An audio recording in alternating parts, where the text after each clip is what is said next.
భూమి కూడా సర్కారు చేతుల్లో ఉంటుంది.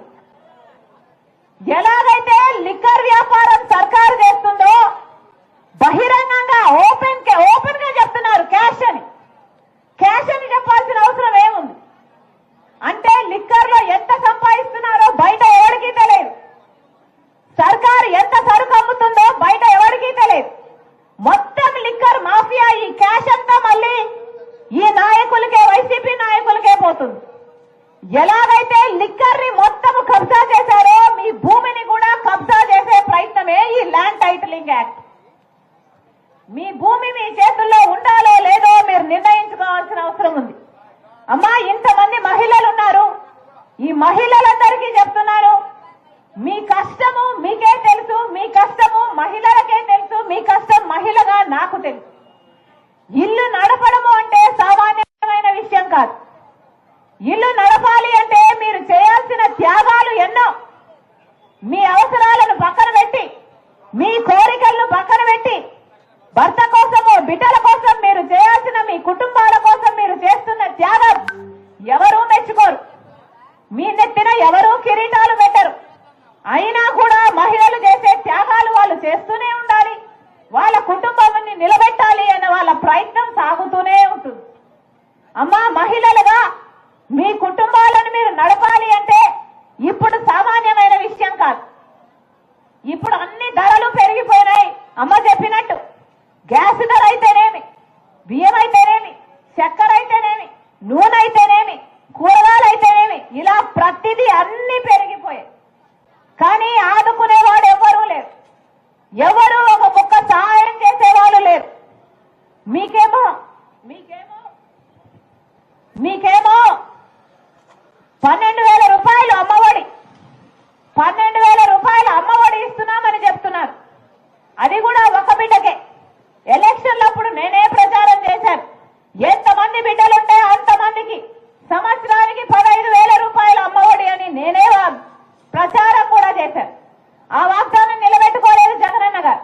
ఇప్పుడు ఒక బిడ్డకు మాత్రమే ఇస్తున్నారు అమ్మఒడి. అది కూడా 12,000 ఇస్తున్నారు. ఆ 12,000 మీ ఖర్చులకు సరిపోతున్నాయా? మీ బిడ్డల ఫీజులకు సరిపోతున్నాయా? మీరు ఆలోచన చేసుకోవాలి. అంటే ఒక చేత్తో మట్టి చెంపిస్తున్నారు, ఇంకో చేత్తో వెండి చెంబు తీసుకుంటున్నారు. ఒక చేత్తో మీ దగ్గర 12,000 ఇస్తున్నారు, ఇంకో చేత్తో 24,000 రూపాయలు మీకు ఖర్చు అవుతుంది. మరి మీరు ఏం బాగుపడినట్టు? ఇప్పుడు ఫీజు రీయింబర్స్మెంట్ కూడా లేదు. బిడ్డలు పెద్ద చదువులు చదవాలి అంటే కూలీ నాలీ చేసుకునో అప్పు చేసో మీ బిడ్డలు చదివించాలి. చదివిన వాళ్ళకు ఉద్యోగాలు వస్తున్నాయా? ఏమా ఉద్యోగాలు వస్తున్నాయా? ప్రతి జనవరి 1న జగనన్న గారు జాబ్ క్యాలెండర్ విడుదల చేస్తాను అన్నారు. జాబ్ క్యాలెండర్ విడుదల చేయడం దేవుడు ఎరుగు. ఉన్న ఉద్యోగాలు కూడా ఓడిపోతున్నాయి. మెగా డిఎస్సీ అన్నారు. మెగా డిఎస్సీ అంటే ఆ రోజు చంద్రబాబు గారు 7,000 ఉద్యోగాలు ఇస్తుంటే హేళన చేశాడు జగనన్న గారు. నేనొస్తే మెగా డిఎస్సీ ఇస్తా, 25,000 ఉద్యోగాలు ఇస్తారు మెగా డిఎస్సీలో అన్నాడు జగనన్న గారు. ఒక్క ఉద్యోగం కూడా భర్తీ చేయలేదు. ఈ రోజుకి 30,000 టీచర్ ఉద్యోగాలు ఖాళీగా ఉన్నాయి. ఇప్పుడు ఎలక్షన్లు వస్తే ఇప్పుడు గుర్తొచ్చిందా? ఇది మెగా డిఎస్సీ ఇవ్వాల్సిన వీళ్ళు ఇప్పుడు ఒక దగా డిఎస్సీ ఇచ్చారు. ఇప్పుడు కేవలం 6,000 ఉద్యోగాలు భర్తీ చేస్తారట. మరి ఇది ఎలక్షన్లు స్టంట్ కాకపోతే మరి ఏమిటి? మీ ఓట్ల కోసం కాకపోతే, మిమ్మల్ని మోసం చేయడం కాకపోతే ఇది ఏమిటో మీరు ఆలోచన చేసుకోవాలి. ఒక పక్కేమో ఖర్చులు ఎక్కువైపోయాయి, ఒక పక్కేమో బిడ్డలకు ఉద్యోగాలు లేవు. పోనీ ప్రైవేట్ గా చేసుకుందాము అంటే పరిశ్రమలు లేవు. మనకు స్పెషల్ స్టేటస్ రాలేదు కాబట్టి పెద్ద పరిశ్రమలు రావు. పెద్ద పరిశ్రమలు రాకపోతే బిడ్డలకు ఉద్యోగాలు రావు. మరి మీ బిడ్డలన్నీ ఏం కావాలి? అంటే మన బిడ్డలు ఇక్కడ బతకడానికి అవకాశం లేక వేరే వేరే రాష్ట్రాలకు వలస వెళ్ళిపోవాలి. ఆఖరికి మన రాష్ట్రంలో అసలు యువతే లేకుండా పోతారు. మన బిడ్డలందరూ వదిలేసిపోతారు. మనకు పర్వాలేదా? ఏమా పర్వాలేదా? ఉద్యోగాలే లేకుండా పోయాయి, బిడ్డలే లేకుండా పోతారు. పోనీ మనమన్నా సరిగ్గా బతుకుదాము అంటే ఎంతమందికి ఇల్లులు వచ్చాయి? ఒక్కరైనా చేయలేపండి అమ్మా, మీకు ఇల్లు వస్తే అంటే ఒక్క చెయ్యి కూడా లేపడం లేదే. ఒక్కరికంటే ఒక్కరికి జగనన్న గారు వాగ్దానం చేసింది 25 లక్షల పేదలకు ఇల్లులు కట్టిస్తానని చెప్పాడు. ఎన్ని కట్టారు? ఎంతమందికి ఇల్లు వచ్చింది అంటే ఒక్కరు కూడా చేయలేపడం లేదే. మరి మాట నిలబెట్టుకున్నట్టు ఇది ఎలా అవుతుంది? మహిళలు కూడా ఆలోచన చేయాలి. ఈ సర్కారు చేస్తున్న దగాకు ఎవరు మోసపోకండి. అమ్మా, ఓట్లు అన్నది మీ చేతిలో ఉన్న ఏకైక ఆయుధం. ఓటు అన్నది మీ జీవితాలను మార్చే ఆయుధం.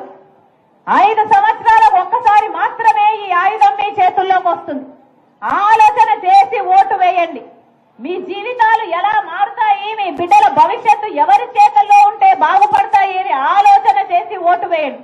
ఇలా లిక్కర్ మాఫియా, చుట్టుపక్కల ఉన్న శాండ్ మాఫియా, మైనింగ్ మాఫియా, ఇలా మీ భూమిని కూడా కబ్జా చేసే ఈ చెత్త ఆలోచనలు ఉన్న ప్రభుత్వం పోతేనే మన బిడ్డలు, మీరు, మీ భవిష్యత్తు బాగుంటుంది. మళ్ళీ చెప్తున్నాం తల్లి, ఇది ఓట్ల సమయం. లీడర్ వస్తారు, అన్ని పార్టీల లీడర్ వస్తారు, మీకు డబ్బులు ఇస్తారు, మాకు ఓట్లేయండి ఓట్లేయండి అని అడుగుతారు. ఏమా ఇస్తారా? ఎవరు డబ్బులు ఇచ్చినా తీసుకోండి.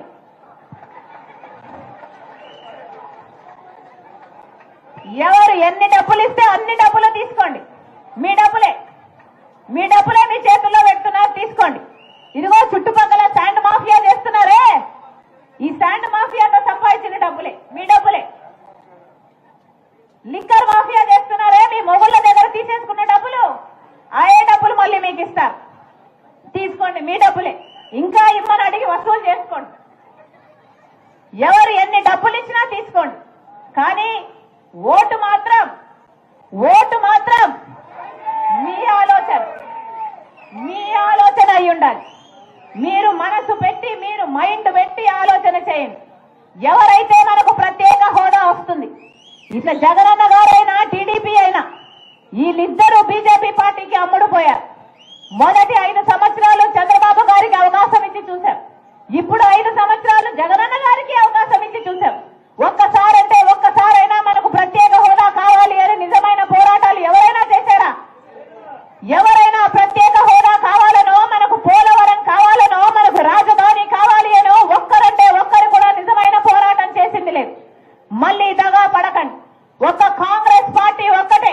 రాహుల్ గాంధీ గారు చెప్పిన అంశం, నేను ప్రధానమంత్రి అయిన మొట్టమొదటి రోజునే మొట్టమొదటి ఫైలు మీద సంతకం పెట్టబోయేది ఆంధ్రప్రదేశ్ రాష్ట్రానికి ప్రత్యేక హోదా మీద అని చెప్పాడు రాహుల్ గాంధీ గారు.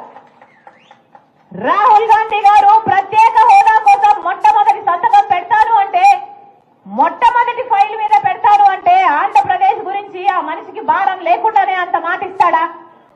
ప్రత్యేక హోదా రావాలి అన్న కోరిక వాళ్ళకు ఉంది కాబట్టే మొట్టమొదటి ఫైల్ మీద సంతకం పెడతానన్నాడు.